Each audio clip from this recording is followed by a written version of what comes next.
In our previous videos, we analyzed some basic circuits incorporating operational amplifiers with negative feedback.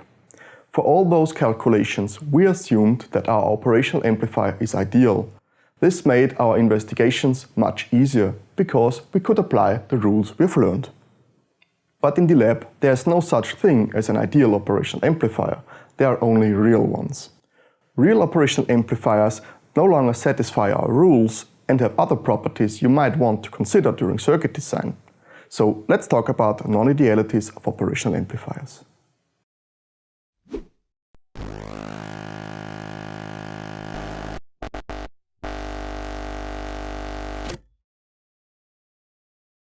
All necessary information about these non-idealities are provided by the manufacturer in datasheets.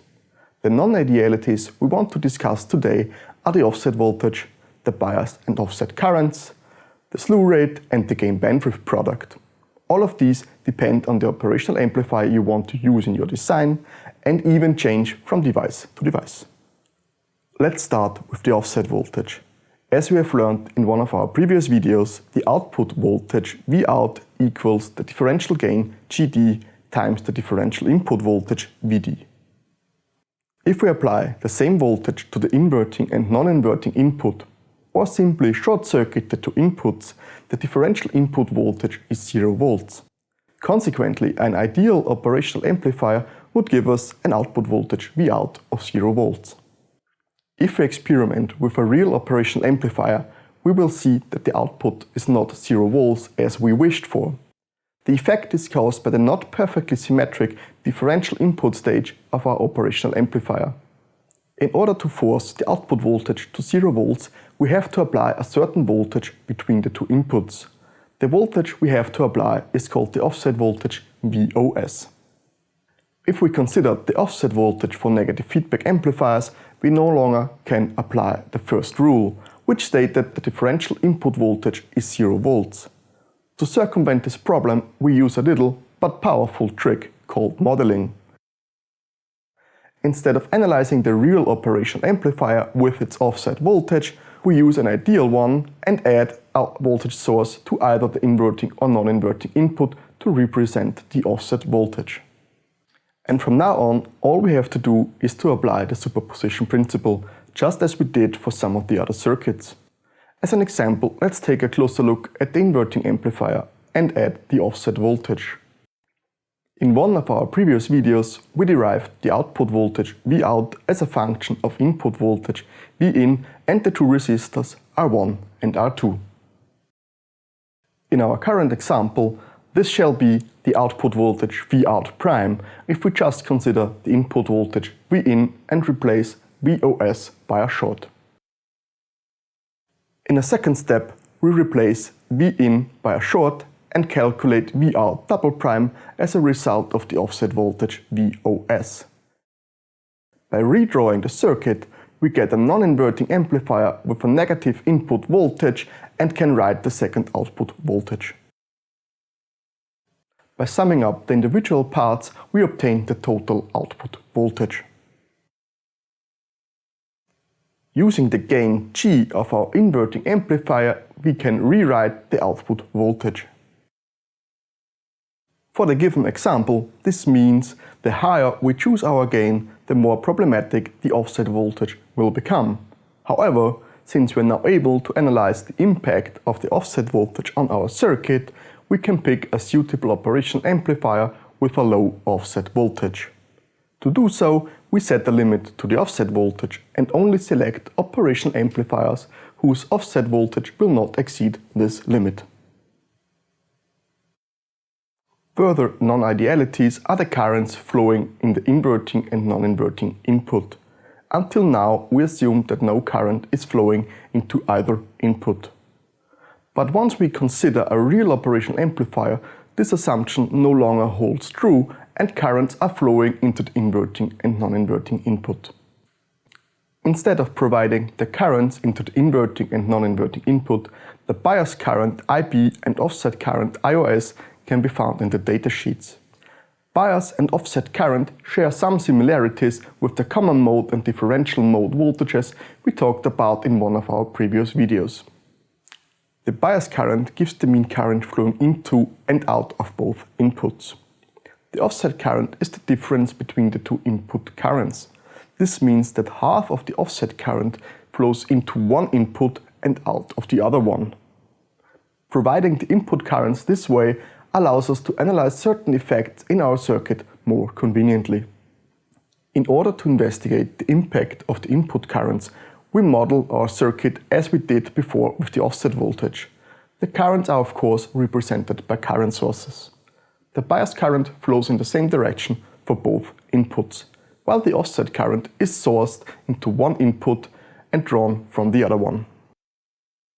Again, the inverting amplifier serves as an example and we apply the superposition principle. The output voltage Vout prime as a function of input voltage can be reused from before. Next, we analyze the bias current at the inverting input. For calculating the influence of the offset and bias current, the operational amplifier is now considered ideal and the differential input voltage is 0 volts. Consequently, also the voltage drop over R1 is 0 volts and no current flows through R1.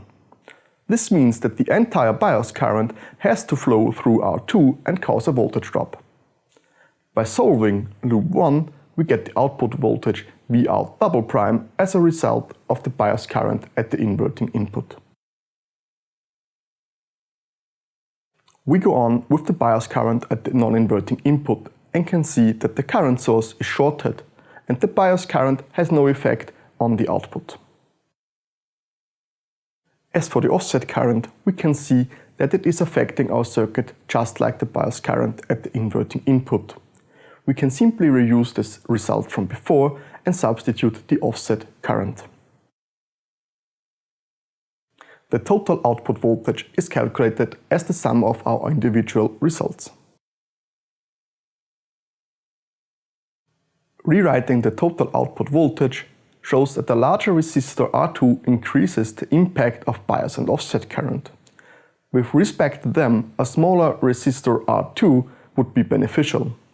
Fortunately, we can still set the gain of our circuit by selecting an appropriate value for R1. If R2 has a fixed value for some reason, we can still search the datasheets for an operational amplifier with smaller bias and offset currents to satisfy our needs. Real operational amplifiers cannot change the output voltage infinitely fast. Another non-ideality called the slew rate SR tells us how fast our operational amplifier can change its output voltage with respect to time. Imagine a voltage follower with a pulse voltage source connected to its input. An ideal operational amplifier would produce a square voltage wave at its output. However, a real operational amplifier is unable to do so as its change in output voltage is limited to the slew rate. In addition, the slew rate of rising and falling edges are in general not equal, and our operational amplifier might have an easier time to decrease its output voltage than increasing it. Unfortunately, the slew rate does not only put a limit to the maximum operating frequency, but also to the maximum amplitude of our input signal and the gain of our circuit. But how so?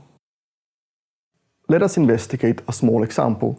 We consider our trusty inverting amplifier and apply a sinusoidal input signal. Multiplying Vin with the gain gives the output voltage. The change of output voltage with time must be lower than the minimum slew rate. To obtain the change in output voltage, we calculate the derivative with respect to time. For the maximum change in output voltage, we can set the cosine to 1. If either the frequency, the gain, or the input signal amplitude is given, the slew rate puts a limit on the product of the other quantities. So plan ahead carefully and use those datasheets to pick the right operational amplifier. Finally, yet importantly, we want to discuss another non-ideality that puts the brake on our operational amplifier, the gain-bandwidth product or transit frequency. An operational amplifier typically has a frequency response like a first-order low-pass filter. The frequency response is given in a double logarithmic scale. For lower frequencies, the operational amplifier can amplify signals with its full differential gain G0. As the frequency increases, the gain drops and the operational amplifier is simply too slow to amplify the signal and the gain becomes 1. The frequency at which this happens is called the transit frequency Ft. As the frequency response is like a first-order low-pass filter, the product of gain and frequency, or simply gain-bandwidth product, is constant along this green line. Note that the point at the transient frequency is part of the green line. As the gain is 1 at this point, the gain-bandwidth product equals the transit frequency. Consequently, the gain-bandwidth product along the entire green line equals the transit frequency Ft. Hence, gain-bandwidth product and transit frequency are synonymous and mean the same thing. The gain-bandwidth product is given in the datasheets and tells us how fast our circuit can operate if we set a certain gain. Consider this frequency response. The blue line is the frequency response of our standalone operational amplifier. The red line represents the frequency response of our completed circuit, which could be, for an example, a non-inverting amplifier with gain G. Where the red line meets the blue one, the gain of our circuit starts to decrease. The corresponding frequency is the corner frequency Fc, up to which our circuit performs as intended. At this point, we can state that the gain and frequency are related to the transit frequency. If we rewrite the equation, we can see that the higher we want our gain to be, the more we have to sacrifice on corner frequency. In other words, the higher the gain, the slower our circuit will operate. Now you know the most important non-idealities we encounter in operational amplifier circuits.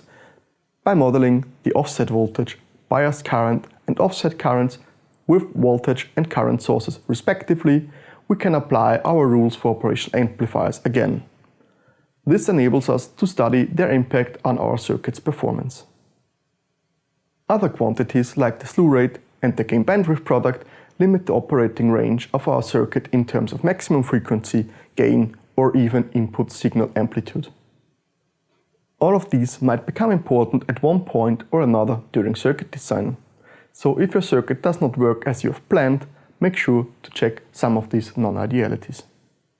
I'm Patrick with the Institute of Electronics. We hope you have learned something today, but anyway, thanks for watching.